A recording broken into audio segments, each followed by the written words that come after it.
A Bucks County woman says she's alive today because of what someone else did for her. And now she's sharing her story. Last night, we introduced you to Megan Cohen, who as a little girl was full of love, life, and the pure innocence of a child. But at the age of 18, her life changed almost overnight. Casual social drinking took a drastic and dangerous turn. She spent 8 years drug addicted on the streets of Kensington, eventually hitting rock bottom. Tonight, what she says saved her life and how she's now working tirelessly to save others. You're going to see a lot of people that don't have homes, a lot of tents, people using drugs. The streets are littered with drug paraphernalia. It's unlike any place else that I've been. How is your uncle doing? He's good. He's doing well. Is he sober? On this night, we go back with her to the streets she once called home, the epicenter of sirens, shootings, and shooting up. I don't really pay attention like, people are shooting up around me. I'm not sitting there like looking at it. You know what I mean? Like I just have to be aware of like what my purpose out here is and focus on that, and then I don't worry about the rest. Her purpose now is with an organization she founded called the Grace Project, grateful recovering addicts caring for everyone. So we bring food out, and like we hope with like giving the food that we can kind of like engage in a connection. The goal is like to get somebody into treatment every single week. It doesn't always happen. You can't force somebody to go, but just kind of opening that door with them by like giving them something that's like a basic need for them. Here, Megan's sole mission is to provide food. You want a water? Yeah. Comfort, and if needed, Narcan. While there, we see one woman give another woman an injection in the neck. 3 minutes later, she's on the ground. Never know. Sorry, I'm gonna need you over there. We're good. I'm sorry. Megan goes to work.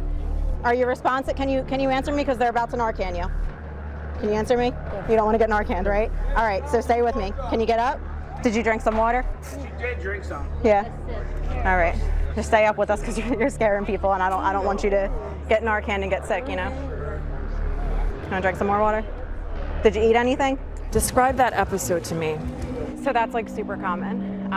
It's hard because like with everything that they're cutting the drugs with now, people get like that and they're not necessarily going to overdose. When they go down, you don't know. So like my initial response and all the volunteers is like get the Narcan just in case. So luckily like she was starting to respond. What is it like being back out here in it? You're recovering. Is it easier because you're immersed in it and you don't want to end up back here? Or in some ways, is it harder because you're surrounded by it again, the place where you lived here on the streets? Yeah, so it's always different. If I'm not in a good state of mind, I'm not going to come out here because it could be a trigger to me if I'm not like mentally in the right spot or spiritually in the right spot. Here, there's no shame, there's no guilt, there's no desire to hide the addiction. It's all in plain sight. The natural instinct might be to turn away and not look, ignore it. Megan says we can't afford to do that. Everyone is somebody's daughter, brother, you know what I mean? Like they all matter. They got caught up, just like I got caught up. Volunteering in Kensington with Megan. Mom, where's your phone? Her mother. You've got your daughter back. Yes, I do. It's amazing. I didn't think I would. I expected a phone call every night. She was probably doing $500 to $1,000 a day, and she was not Megan anymore. She was in and out of 70-some rehabs. She would go in, she would get sober, and then she would take off. They're not themselves. It's the devil on their back. So all they know is get high, get high, get high, and what do I need to do to get high? And if I don't, I'm going to die. I would show her a picture, have you seen her? Yes, honey, we have seen her, we'll call you if we see her.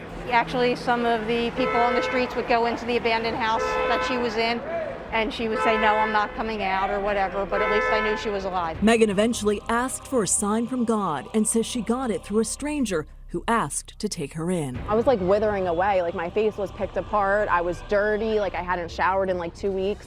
And here's like this stranger saying like, right after I was praying for a sign, no, like I see something in you and like let me help you out. You can't understand it until you actually come out here. Megan now rescued with a mission to save others. Do you want to go tonight or no? Whenever they're ready. There's really no way to describe it. Because they're taking that first step to possibly getting their lives back together. It makes all of the hard work worth it. I love it. I love seeing it. I made it out. So I want other people to know that they can make it out too. And as much as her mother tried to rescue her, Megan says it somehow resonated more when a stranger reached out. She said, "You expect your family to be there for you and believe in you." But the fact that a stranger saw something in her gave her that hope. And the next day, she called her mother and said, "I'm ready." Her mom not believing that this was her calling. It's interesting. There was some Megan still in there because she said she was looking for that sign from God. So she knew she needed help. Yes, she did. At the tail end, Yeah. she wanted a sign and she relied on faith. And she said that combination of hope and faith is what rescued her and those strangers reaching out. What is she up to now? I know the volunteer work, obviously, but what else? Yes, so she's getting her degree in business from Purdue. Amazing. And the Grace Project is the organization that she founded, and that's Kensington Outreach. But also she's working with children whose lives are impacted by poverty, addiction, sickness, and she's helping them at the holidays and throughout the entire year. They're looking for volunteers. We put a link on our website, nbc10.com/findItOn10. Doing incredible work. She says if she can make it out, anyone can. Remarkable person and an incredible story. Yeah, very hopeful story, and she is an angel. She is Yeah. giving back. Wonderful story, Jacqueline.